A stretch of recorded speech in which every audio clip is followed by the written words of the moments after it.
Much appreciated for coming back. This is the Top Tier Podcast. I'm Alf. I'm Alex. And yeah, we've got a special guest today.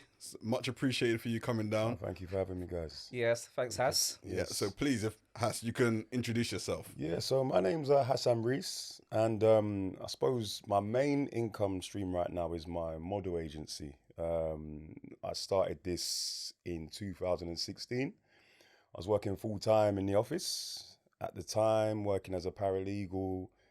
Okay. Yeah, some financial, working at financial ombudsman. It was a dream to work in Canary Wharf. Yeah. Did it, got there. Hustle and bustle and all that stuff, yeah.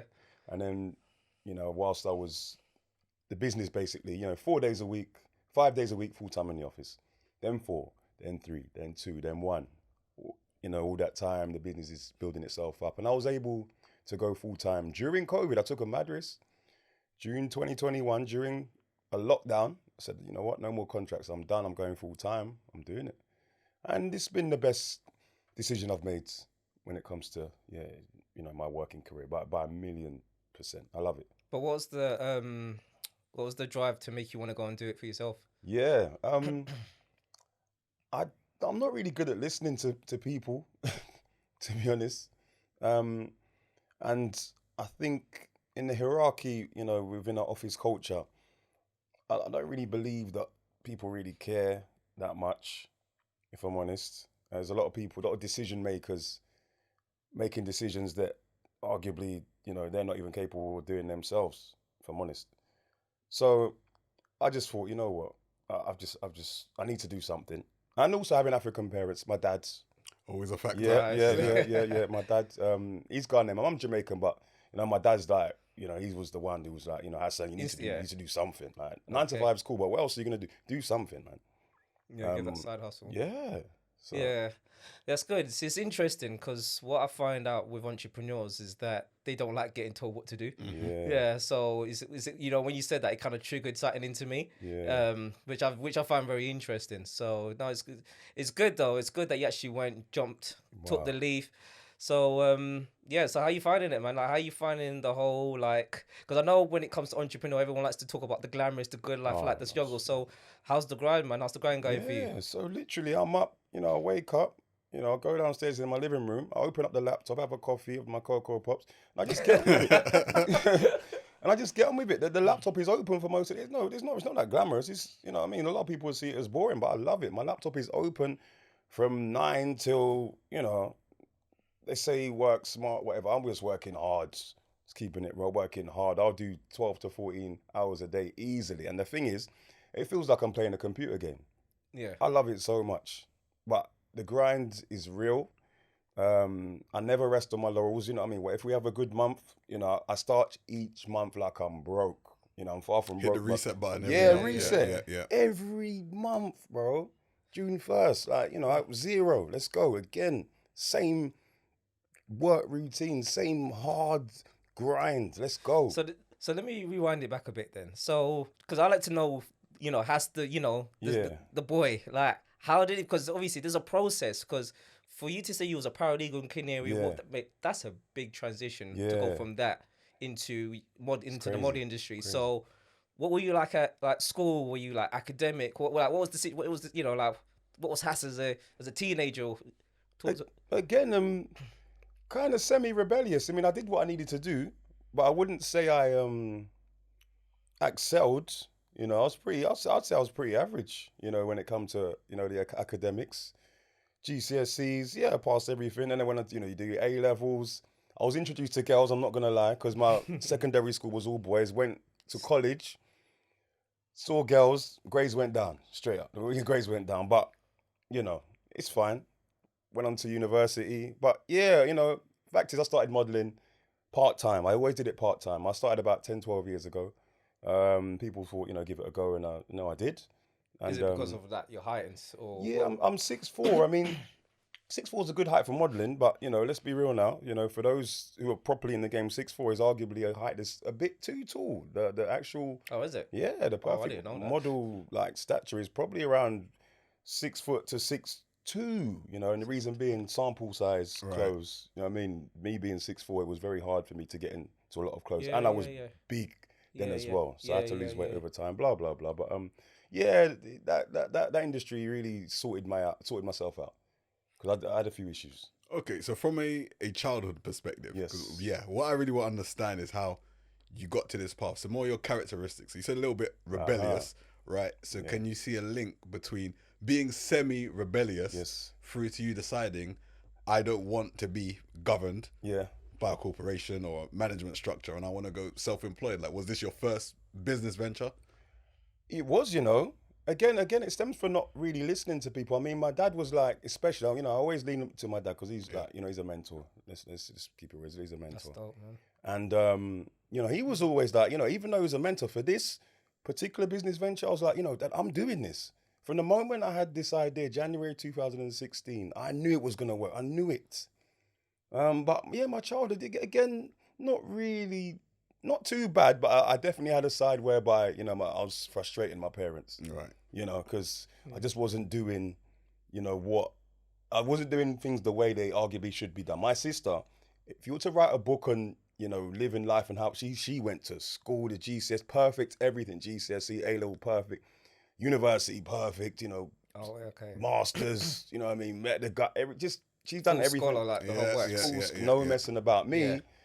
I was always a bit distracted. And was that always, your older sister or younger? She's my younger sister. This younger sister, Yeah, okay. she's amazing. Yeah, but I was always just thinking, you know, when it came to being in the office and stuff, I was just like, I just can't do this, man. I would never last more than 2 years in a job in the office, and yeah, it just got to a point where I just can't do this anymore. I need to bounce. Yeah. So, because here's the thing, because of which you mentioned about being rebellious, and again you wanted to go and do your thing. Because what I find out that some people are not built to be entrepreneurs as well. Yes. So, 100%. even though we promote to the fact that we want, that we like people that are entrepreneurs as well. Obviously, sometimes people either have it, they don't have it. So, do you see like qualities? Like, what are the qualities that you see like in entrepreneur where you thought, you know what, I actually can do it? Because sometimes people say, you know what, I want to start my own business, and they fall right onto their face. Yeah, not understanding what goes into it. Exactly. So, like, what are the characteristics? What are the skills? What did you do any research? Like, what was the situation? No, I started. This thing came from the dirt. As I said, when I started this, I knew it was gonna work. So it's just been a matter of persistence, resilience. Dealing with knockbacks and rejections very well. Shrug a shoulder. Next, that's part of the journey. You know, all us entrepreneurs, we know like rejection, being hurt, being damaged psychologically, you know, mentally, it's all part of the process. And as long as you know that your journey, the end of the journey is going to be great, then you just carry on. Like, I know that, you know, it can't be stopped. I know I'm winning, and I'm going to win more. I mean, with that mentality, you can't stop it. It doesn't matter who's telling me anything. No one can tell me anything. Nobody. Ain't no one in this earth that can tell me it's not going to work. It's already working, and I'm probably about 30% in, to be honest with you. I've got so much more I want to do. So it's that confidence that you need. If you need to believe in what you're doing. If you don't believe in it, just don't bother. But the persistence, you know, carry on and on. The work rate is crazy. So in terms of because I'm just trying to just throw things around. Yeah. In terms of like, let's say that someone to get into modeling now. Yeah. Like the one-on-one talking to like a 6-year-old, how would someone even get into that kind of industry? And not the Instagram model. Yeah. Like, do you model for Vogue? Because you done Vogue. Yeah, I was blessed to be featured in Vogue a couple of times. Yeah. Amazing. Which is just a blessing, you know. I'm very grateful for this, you know, for everything that's happened. Yeah.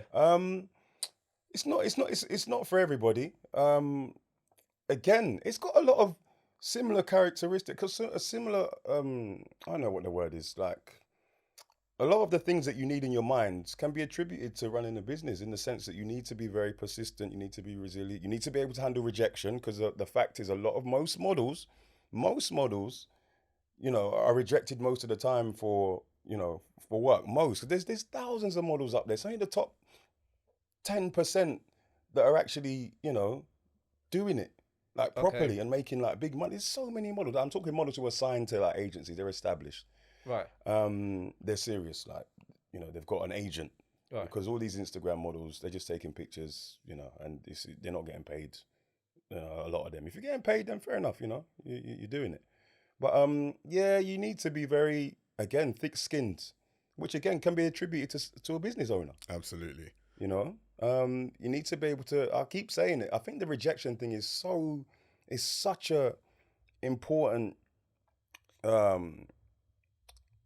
It's just an important note that has to be. I've said it many times because I get it every day. Even now, like, we're attacking brands and casting directors, like, we're attacking people. Just try to go and get more business. Even though our business is doing okay, we want to get more. A lot of people won't even respond. Yeah. They don't respond. Okay. And you know what? Something that we actually speak about quite a bit. Sales. So we both have a background in sales. It's funny that you mentioned It's funny you mentioned it. That's exactly what I was thinking. Yeah, because at the end of the day, when you're selling, there's 100 cold calls. Yeah. You may only get through to 2. Literally. Only 2 might become warm leads. Literally. The other 98, he's not available. Drop the phone, not picking up. That's it. Don't call back. Nothing. We're not forwarding you over. Yeah. But it's building that thick skin to know, okay, this is a volume game now. It's a consistency. You say no, fine. It's not personal. Shrug a shoulder. It's business. It just doesn't work for you at this time. And it's funny because that's something that I actually do with my team. Yeah. So what I do with my team, I said, right, so we have a thing called like call stats. So they have to make a certain amount of calls per, obviously per day. So I said, right, your goal is to get 100 no's. Not 100 yeses, 100 no's. Yeah. Because that means when they get 100 no's, they're basically building themselves up to get that rejection and be comfortable being rejected. That's right. And also by doing that, by getting 100 no's, they would have to have made at least 200 calls to even attempt to get the 100 no's. So obviously it's a numbers game on that aspect, but also it builds up that strong resilience to obviously push forward to that next level. Yes, that resilience. Well, you can't beat that. You need that. For everybody who's thinking of setting up, just carry on. I mean, just be prepared for the grind. It's a long-term game. I've heard of other people, who I've known personally. Oh, I'm going to set up an agency. Within 6 months, they realize that the bank account hasn't really changed much in their favor. If anything, it's gone the opposite way. But that's just the way it is. But what gave you that resilience, though? Was it when you're talking to girls and you got rejected?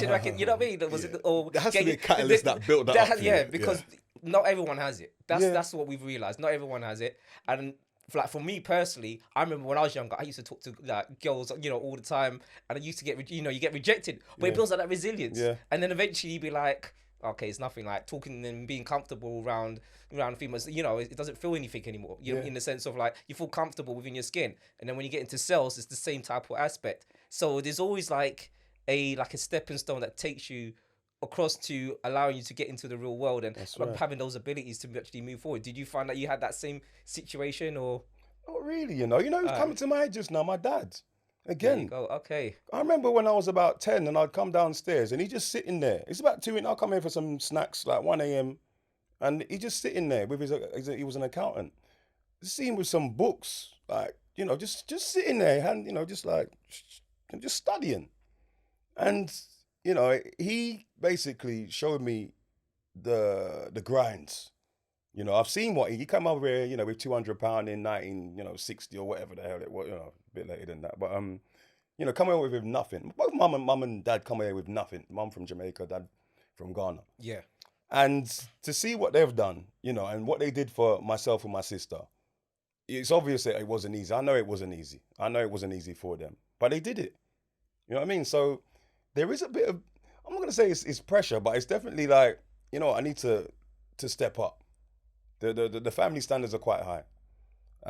So there's that aspect of it. But again, I have to say, from the moment I started this thing, I just knew it was going to work. So it's just a journey. This is all a journey as far as I'm concerned. It's going to lead to a very beautiful destination.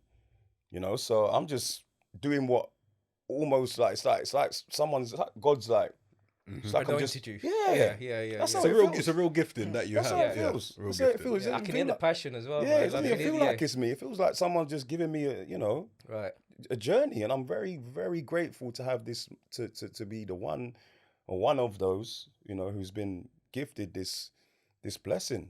I feel like it's a blessing. I'm quite a spiritual guy, but I feel it.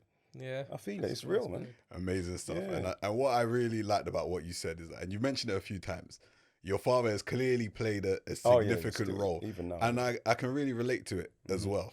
you know, and I think that the early socializing by your family, number one, coming from an African household, you know the standards already from the get-go. But then also, personally for me, my dad and my granddad came from a military background. So from young, it was always, when you don't get your way, you don't cry. There you go. You see, so over time, it's just been one of those things that's just stuck subconsciously, where you don't cry, it don't work, you move forward onto the next one. So rejection was never really a thing. And I feel, even though, you know, you weren't able to reference directly that this happened to me, I got these rejections, which built my resilience. I think it's that upbringing. It was already structure. It was programmed within you from your childhood. Yeah, that's crazy. Yeah, I totally agree. Yeah, so, you know, ourselves, yourselves, we're so lucky to have that, because not everyone has that, you know. Yeah, I'm fortunate to have my parents as well. Yeah, so in that aspect of like having my parents together and growing up with them and having that that father figure as a structure. So it plays a huge part. But at the same time, even though some people don't have that, that still shouldn't give you an excuse to not go and try to do it as well. But it's just that you're right. We are fortunate. Absolutely, we are fortunate to have our fathers in our lives, to obviously give that infrastructure, that foundation there. You know what I mean? I mean, look what it's done. You know, I'm tempted to say, if it wasn't for, you know, my upbringing, I wouldn't be doing this. And that's deep. Yeah. You know, that's deep. So, yeah, I'm blessed. Yeah. Amazing. Great to hear. And now I want to hear about a specific challenge. So as we know, you know, I'm not going to say the C word, but everyone knows what we went through in 2020. Oh, yes. People were decimated. Markets were decimated. What was the impact it had on your agency? Pros and cons, you know, because obviously I was still working in an office job at the time, at the start of all this.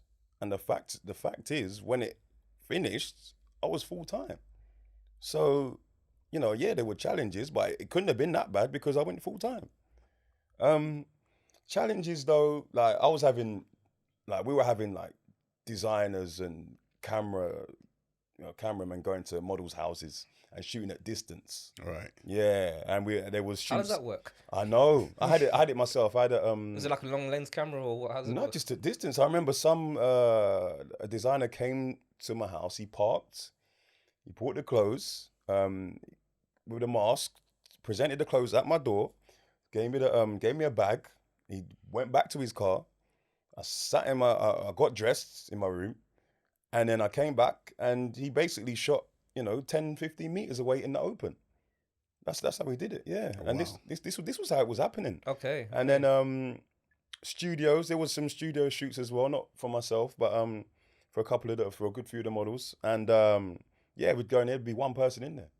And then there's the communicating through the phone, Zoom and whatnot.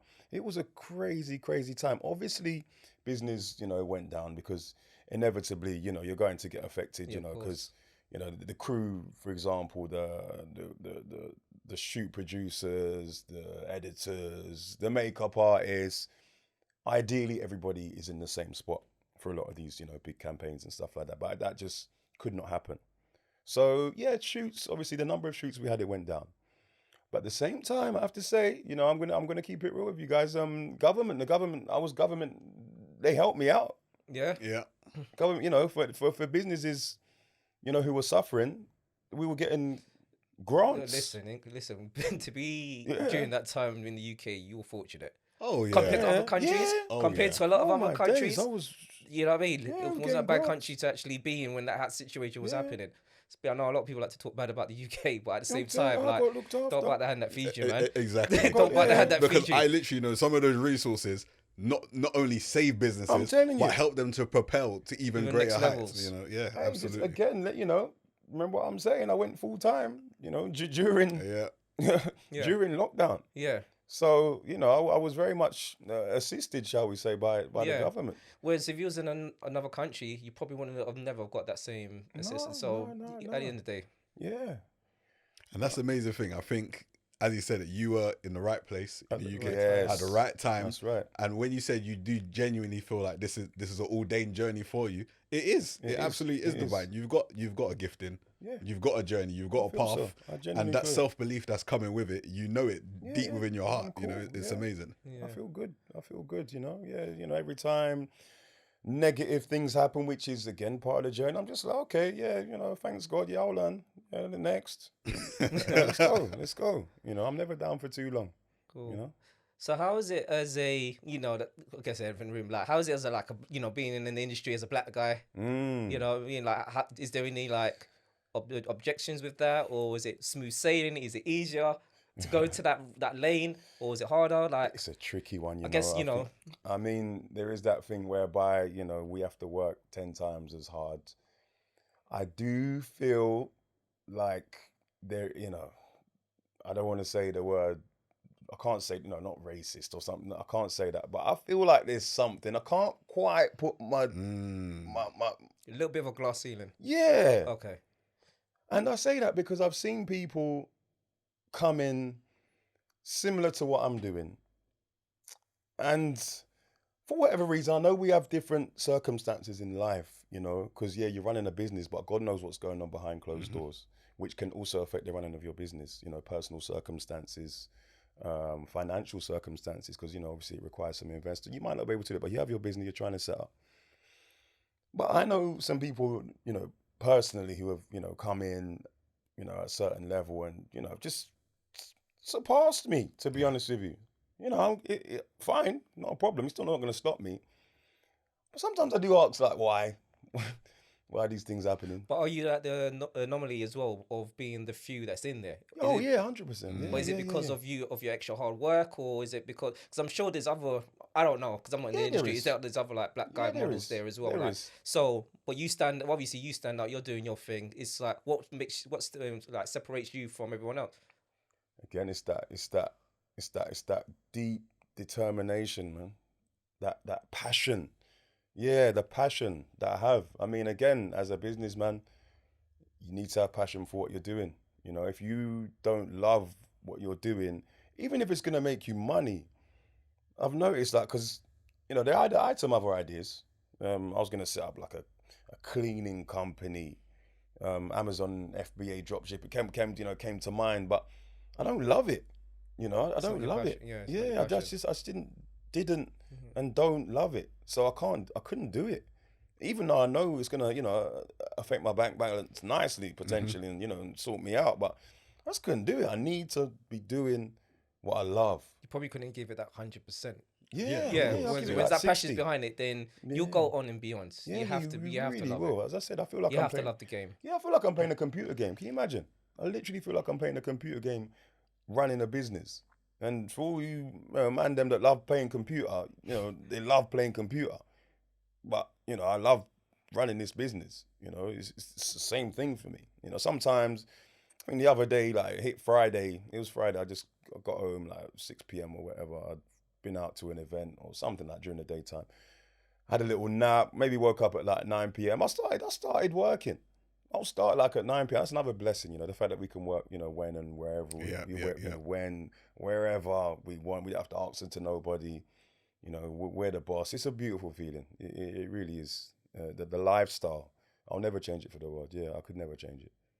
You know. So you know, yeah, brilliant. So you know, because I remember you were saying that rejection. So I know I'm just going back. But you know, when you mentioned about rejection, I was thinking, is there something for people, because I know mental health is a big thing as well. Is there something that, I don't know, that supports like people of getting used to rejection in that industry or anything like that? I don't know. Again, that's a good question.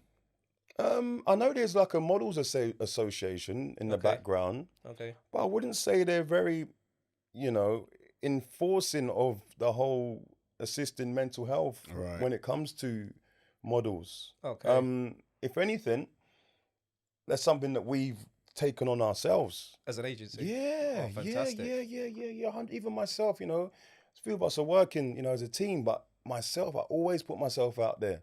You know, the models that I have on the books, you know, they can WhatsApp me anytime. Some of them, especially during Corona, unfortunately, I remember one of them, you know, he lost his mom and, you know, I was there. We were having a talk, you know. So God knows what he must have been going through, you know, on a mental health and you know, he's lost his mom, for God's sake, you know, 21-year-old boy, you know, God knows what it is. But I'm there. Yeah. And I think that's another reason why the agency works, to be honest, because yes, you make that money, but there is another aspect of it. You know, I am able to empathize a lot with my models. I know how it feels to be them because I did it myself. Yeah.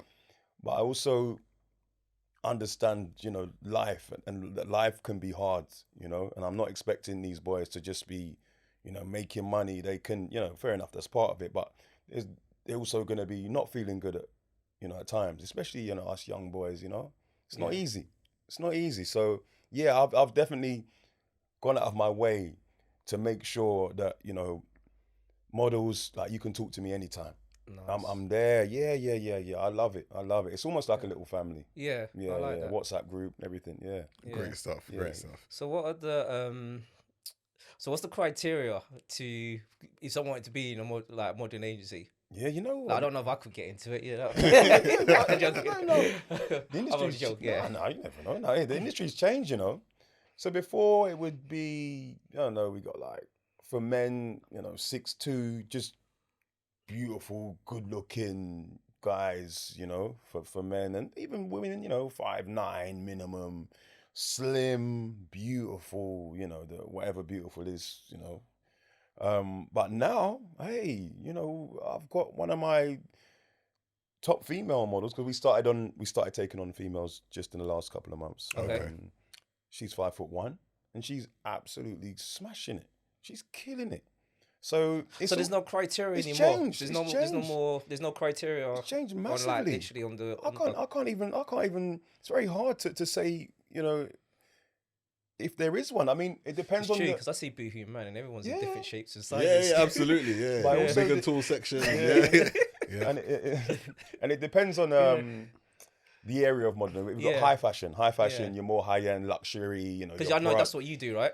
We mix it up. Okay, you mix it up. Yeah, high fashion, which is your Prada, you know, your Versace, your Hermes. Those models are going to be a bit more, you know, where it was back then, if that makes any sense. Why is that? I don't know, because you know, I don't know. Maybe because they see them as clothes hangers, straight clothes hangers. They just want to see the clothes. If that makes any sense.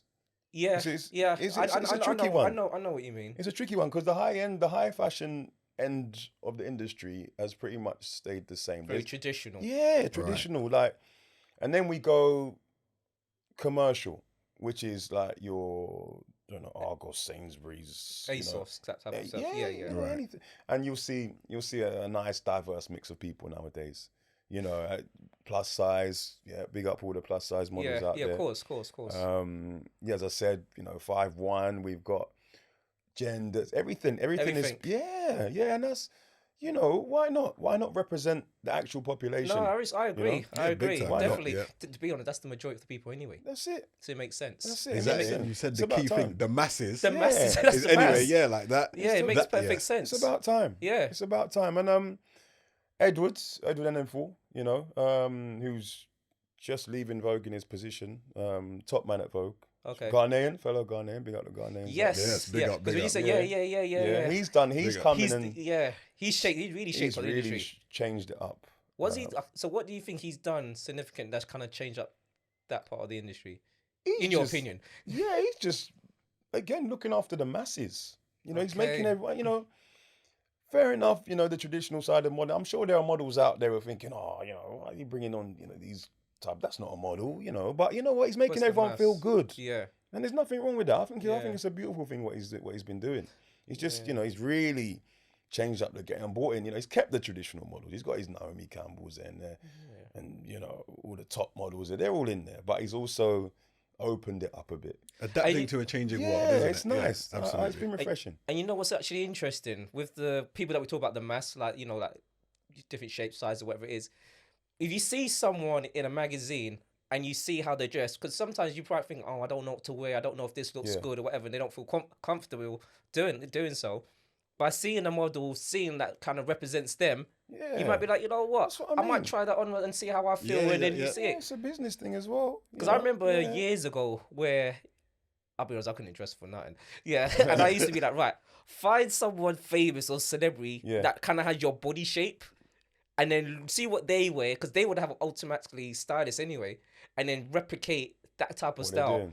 and then do it that way. And that was kind of like my blueprint on how to like style myself. It's funny, same as well. Yeah, same as well. I look at someone and be like, right, I don't look like him, but I got the same physique. Serious. Yeah, let me go and model, because they would have had a personal stylist. That fits right. Yeah, that fits. Yeah, exactly. So it's interesting that you're actually saying the same thing. So yeah, it makes sense. Yeah.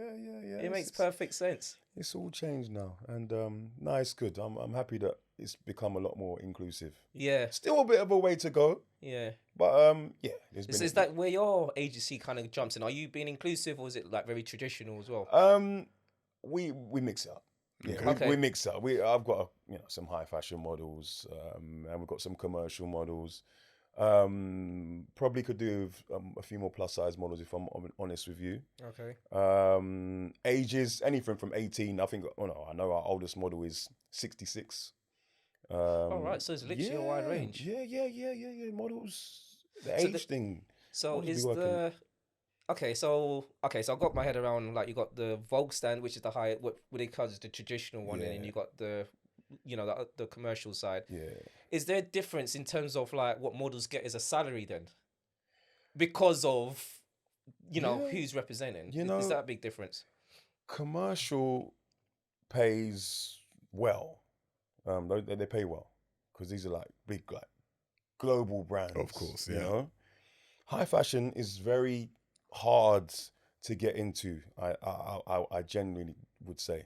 Your Pradas, even though once you're in there, you pay. But the fact is, it's a very hard part of the industry to get into. But then the numbers change once you're in, right? Yeah. But it's only a small percentage, right, of models in general that are doing that. If I'm honest, okay, yeah, the commercial, but it's weird. But then the commercial side, which is easier to get into, also can pay very nicely. You get if you're lucky, you'll get a yearly salary in 2 days. Yeah, you can pay. Yeah, I don't think people really understand how lucrative the industry can be, the model industry. It's quite something. Yeah, that's another reason why I'm in it. I've been able to gain access to these type of jobs. I didn't have them before, but again, that grind, that continual grind, knocking down doors, knocking on doors of people, decision makers. I'm here. I'm not going anywhere, so I'm just going to improve the business. Yeah. Improve, keep knocking, and at some point they're gonna give in. I see that models. Yeah, he keeps trying. They keep trying. Oh, it's looking better now. Yeah, let's let them in. We're gonna let you in now. Okay. So just growing that seed. Just keep growing. Keep working on the product. Chipping away. Literally, just keep chipping away. Because inevitably, if you keep going, you'll get there. With yourself, so do you still actually model, or you just running the agency? I do bits and bobs, but definitely more focus on that side now. Okay. Yeah. I've left myself on the website just in case. Why not? I'm not doing anything. You getting a couple of inquiries still? Yeah, a couple emails here and there. Yeah, why not? It's all adding to the business. It's not causing any harm. So, yeah. So is there a so I'm thinking on the model that wants to join your agency now. Is there a certain attitude or mindset that they would need to have? Yeah. Because I know it's all about aesthetics when it comes to modeling, but in terms of like a mindset now, like the attitude, like what is it that you look for? Do you be like, what, that person's got a spark? You know what? I'll say 50% of being a model is your look, and the rest of it is the mindset. I mean, I've seen some beautiful like models who they look great, but the mindset is just not serious. Can't get through to them. Taking way too long to respond to inquiries, from us.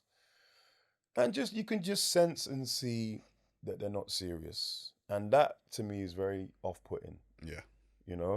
And then there's models who, you can just tell that they're just hungry, and they're the ones obviously for me that I'm gonna, I want to push them because they want it. I want to push those who show us hunger. Why wouldn't you? I mean, there's some people out there would probably say, you know what, you need to just push the one that's make you the most money, which we do as well. We mix it up. It's a bit of everything. Obviously, as a businessman, I need to, make sure I'm bringing in, a certain amount. We need to make sure we're bringing in a certain amount. So yeah, it's just a mixture really. But in terms of what a model needs, being able to handle rejection, again, it's such a big thing, you know. Yeah, it's massive. Being nice. So, you know, it's funny how nice you say, is free, right? Yeah, that's what it's I'm gonna cost you. Yeah, They gonna cost you to be nice. Some people can't do it though, but that's due to their own issues, which has nothing to do with any of us. That's due to them. But yeah, being friendly, just be nice. Yeah, it's not that hard. Yeah, you know, you're spot on, and it's funny. Outside of modeling, across all industry, these are the quick wins. It's just quick, being nice, relationships, being on time, being on time, punctual, being serious. You know, when you said that, you know, there's certain people you've not been able to get in contact with, like they've not been responding quickly. These things I think are very easy to manage. And the relationship side of it, how many opportunities can arise just because somebody likes you? Yeah.